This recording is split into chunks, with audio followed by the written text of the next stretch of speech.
Welcome back, listeners, to Sandman Stories Presents, a folklore podcast where I read you to sleep or until the next story. I'm your host, Dustin. Today we are back in the book of Yoruba folklore recorded by M.I. Ogumefu. In the first story, the main character learns that you need every part of your body to get ahead. And in the second story, a lazy old man gets high to be able to see what his neighbors are up to, but he loses everything to the ants. And in the final story, a mighty hunter uses magic to turn into a boa, but when his spell is broken, he might not be able to come back. Okay, let's begin. The head.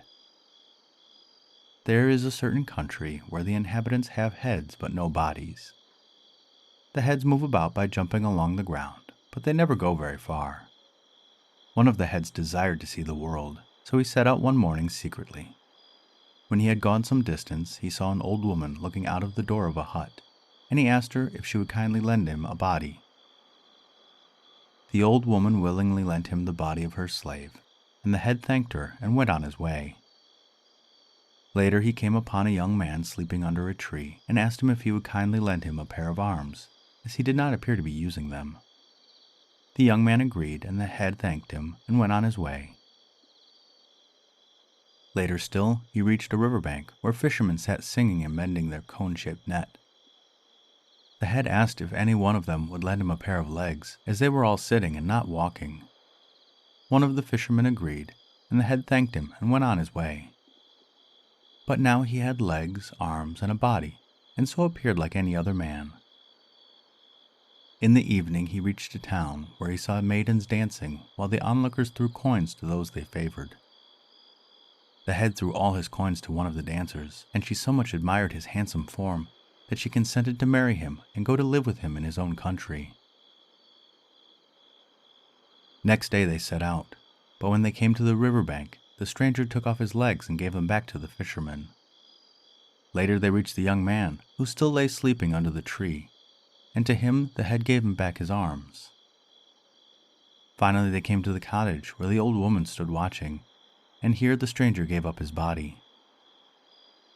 When the bride saw that her husband was merely a head, she was filled with horror, and she ran away as fast as she could go.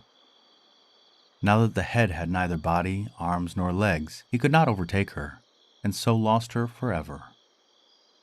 The end.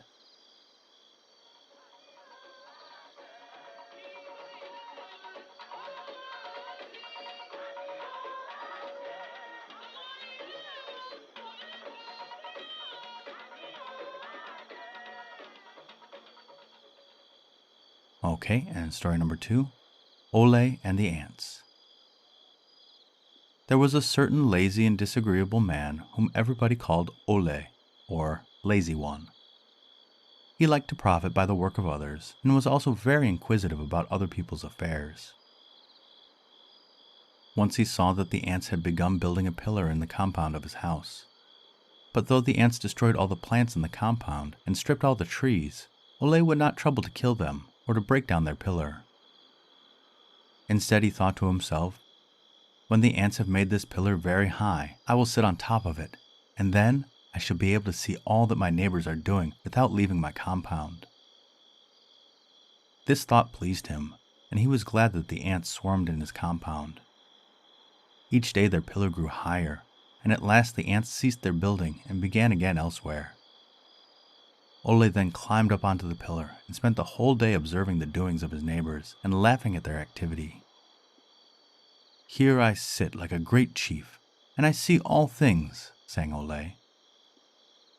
But while he sat on the pillar, the ants began to demolish his house and all that it contained, and in a short time there was nothing left of all of his food and possessions. Ole thus became the laughingstock of the village, and everyone who saw him cried, "Kui juko," or "Greetings to you on your sitting." Soon afterwards he died, and it is not known to this day whether he died of shame or of laziness. The end.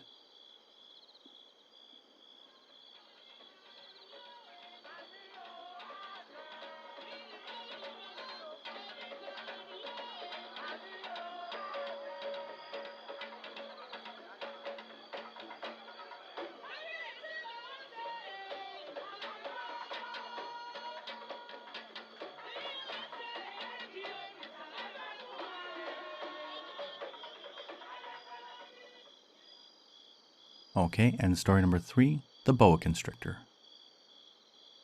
Ogumefu, the famous hunter, lived to such a great age that he was no longer able to go into the forest and chase the deer and the leopard. Life had no pleasure for him other than hunting, so he went to a magician and asked for some charm which would enable him to continue his occupation.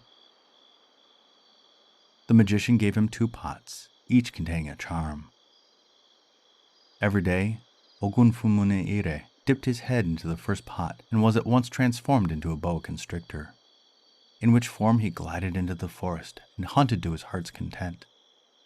At night he returned and dipped his head into the second pot, and so became a man again. This went on for a long time without the knowledge of the old hunter's family, but when at last they chanced to discover the secret, they were filled with horror, and his son in a rage kicked at the pots and overturned them both. Ogun was at that moment hunting in the forest, and when he returned to his house, found the magic pots overturned and empty. He was filled with dismay, for he had no means of regaining his human form. For some days the boa constrictor glided about near the house, seeking for a few drops of the charm, but in vain, and at last he disappeared into the forest and was never seen by his family again. The end.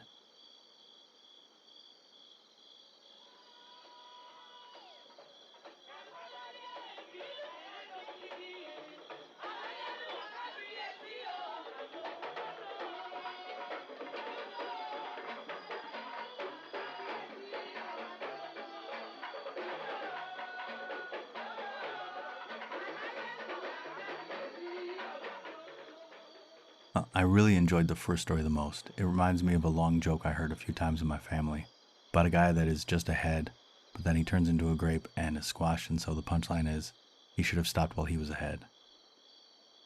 The second story I think would be a great illustrated story. Seeing the old man get higher and higher on the big pile in the middle, while the termites ate everything, it would just be an excellent visual for that story. And this third story is a cool, this is how boas were made style story. Ogun has a lot of meanings, and so I'd have to ask someone who knows the nuances of the story to properly translate it. I hope you enjoyed these stories as much as I did. There's only 17 stories left, which translates to about 6 more episodes. After I finish this book, I'll start a new one from the same region to keep Africa represented. And the podcast shoutout is to Tibet Folklore. It's not a folklore podcast, but rather just a Twitter user that is posting Tibetan folklore for all to see. Seriously, just go check them out.